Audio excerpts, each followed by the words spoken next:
Spence is here, political commentator, of course, exemplar. Benedict, very good morning to you. Good morning, Mike. How are you doing? Yeah, not bad at all, not bad at all. We've got several things to discuss this morning. One, foreign-born prisoners in the UK jails hit the highest level since 2013.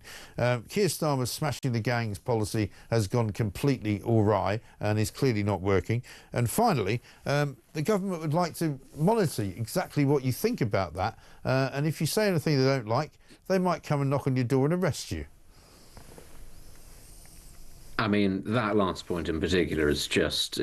we could all see it coming. We all knew at some point that this was going to happen, that this was going to be the response to none of the things that they do actually working, was to make it our problem, make us the problem, and to then try to monitor and punish us for pointing out what the problems actually are. Because, of course, that's exactly the sort of thing that a Labour government always does. But, let's not just blame Labour. The Tories as well have managed to spend 14 years of allowing a situation to ferment where these lunatics could get into power and do the things that they want to do.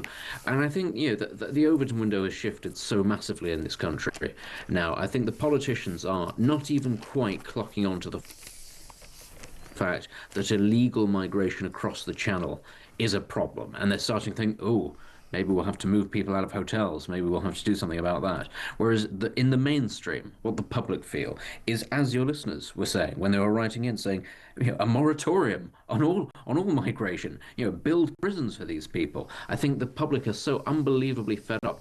And you know what? If the government want to monitor our tweets and our social media posts and our thoughts, I think they're going to get a really nasty surprise at just how viscerally people are angry about this. Well, this is the thing. I mean, I've been talking about it all week, but the Labour government doesn't seem to want to talk about it, and you can't find a minister who has mentioned it. But, the mass amount of protests now which are going on, it started in Epping, and it's now spread to all points, sort of north, south, east and west of the UK. You've got people in Wales not being very happy about it. You've got people in Hoylake up near Liverpool. You've got people in Bournemouth. You've got people in London, Epping, as I said, in Norfolk as well. Every place you go in the country, there is a demonstration, and there will be this weekend, about migrants in a hotel setting or in a sort of a private home setting that local people are not happy about. I mean, what they're going to do, what has already been said, is that they're going to start looking to move people out of hotels, to close the use of migrant hotels, and put them into private accommodation, put them into housing. What that will mean is local authorities, local councils having to take your council tax to outbid you for competitive rent rates to put people in to accommodation that is harder to monitor and is more spread around the rest of the country. That's going to make the situation even worse. And again, it shows you the cost, if you like, of fiddling whilst Rome burns, of not really grasping the nettle, of not really understanding the severity of this situation. Many of these people should not be in this country. Many of them, in fact, as far as I'm aware, for almost all of them, their first act on entering this country is to break the law. Right. Many of them should be deported. And what we've not done in deporting these people is actually set down the law. We all know this for other people coming. We've not put a deterrent in place. So more of them keep coming because they judge us rightly to be a soft touch. Yeah. So even more then keep coming. If you allow this situation to keep on going because, we don't want to be mean, it's a little difficult to prove their age, or they throw their passports in the sea and we don't know. If you just let this keep happening, the situation keeps getting worse. And we're at that point now where the situation is, as you pointed out, thousands of people are going to be protesting outside hotels. Yeah. They're going to be even more angry when they're moved into private accommodation. I don't know why it is that politicians thought they could just sit on their hands and that the problem would go away. I know, but that is exactly what Keir Starmer's doing. He has not addressed it. I mean, I've said this all week, right? Ever since this time last week, all he's wanted to talk about has been Gaza. He now looks as if he's run into a cul-de-sac on that as well, because yesterday it was revealed that his great plan to kind of recognise Palestine as a state is possibly illegal under international law, which is what he's supposed to live his life by. It turns out that, even the Gulf states have actually put more conditions on Hamas and on Palestine than Britain has. The whole thing is a shambles, and he has refused point blank to even address the fact that there are thousands of people in this country who are unhappy with his policy on migrants. Yeah, I mean, if you can't even police your own borders, properly, you can't really claim to be a functioning state. It's No. one of the first pillars of being a country. I understand that the Labour Party thinks that taking your money and giving it to people with autism to buy new cars or to spend it on social care or the NHS, I understand they think that that is in fact what the state is for, but it's not. It's about security and it's about the law, and they can't do that. But you're right also to point out, we should just touch on the Gaza thing, because if nothing else, it shows just how nakedly this is about domestic politics. This has nothing to do with solving the crisis in the Middle East, because it's the steps that he's set out are so antithetical to what is actually the situation on the ground. This is all about making his own backbenchers feel better, and I think it's a real sign. It's a disgraceful sign when a prime minister is doing diplomacy based on not having his backbenchers rebel against him. That's really weak. It really is weak, and it also makes Britain look pathetic, in my view. We seem to have formed some kind of coalition. I said it yesterday, coalition of the Willies, between him, Emmanuel Macron, and Mark Carney in Canada.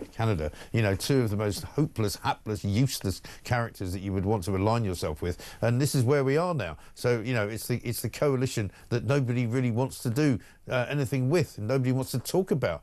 When you see Donald Trump yesterday, and you see kind of what his economy's doing, the absolute surety that he operates with, the way that he's pushing the rest of the world around with his tariff deals, and today is kind of tariff day, so everybody's wondering what's going to happen. Donald Trump has got everybody at his beck and call. Starmer has got nobody at his beck and call.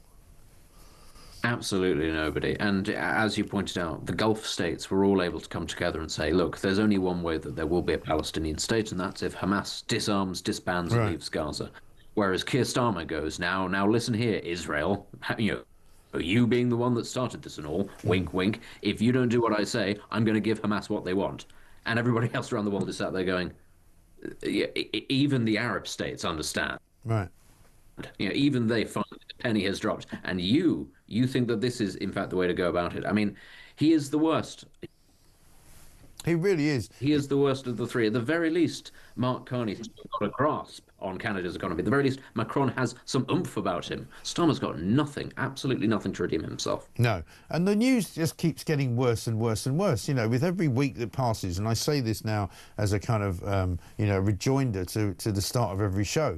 I come in every morning. I think that something's going to be different. I think that something might be changing. I think that surely at some point somebody in the government will work out that there's a reason to do something differently. And yet this morning we come in and we see that, 900 people came across the channel yesterday, or Wednesday rather, showing that there is no stopping the smashing of the gangs. 1 in 8 prisoners now born overseas, and as you said before, the one big story is Labour's bid to silence anybody who wants to criticise what they're doing, and they want to actually knock on your door and arrest you if you don't like their policies.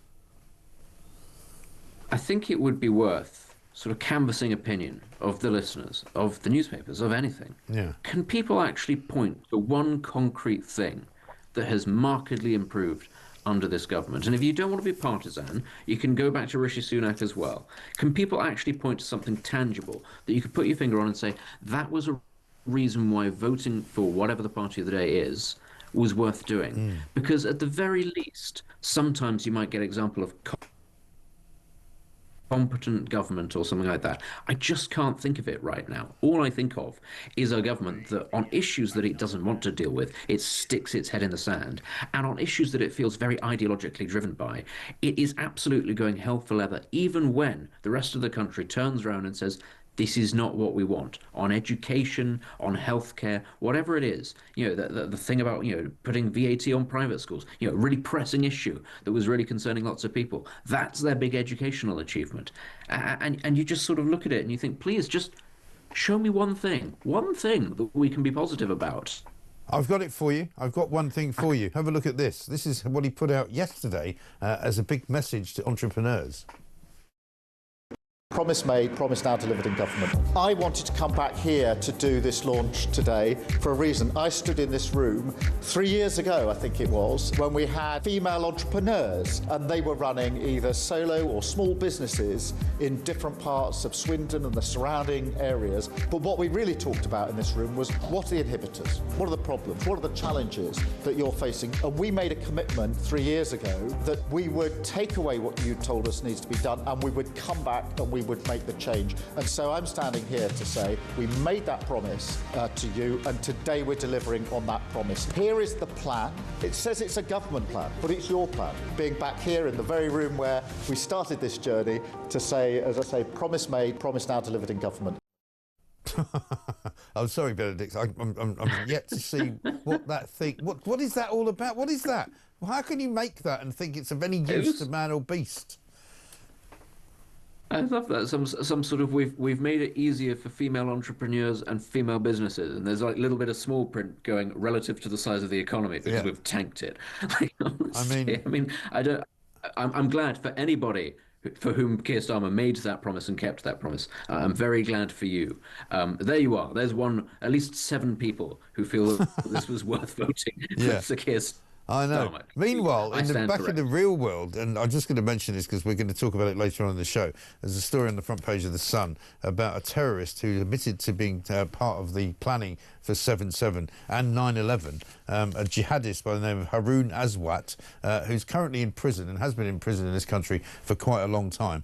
He's about to be released, apparently, despite the fact that police have said this guy is a danger to society. He was the mastermind behind 9/11 and 7/7, and basically he's insane. He's been in a psychiatric unit, and now he's going to be let go because a loophole lets him out in a few days' time, and the government can't seem to be able to stop it.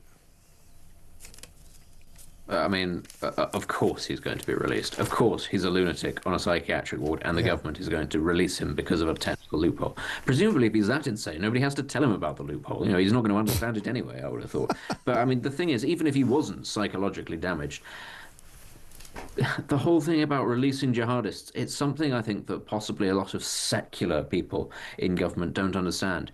It's almost impossible to rehabilitate these people when they believe in the idea of paradise and death in order to achieve it.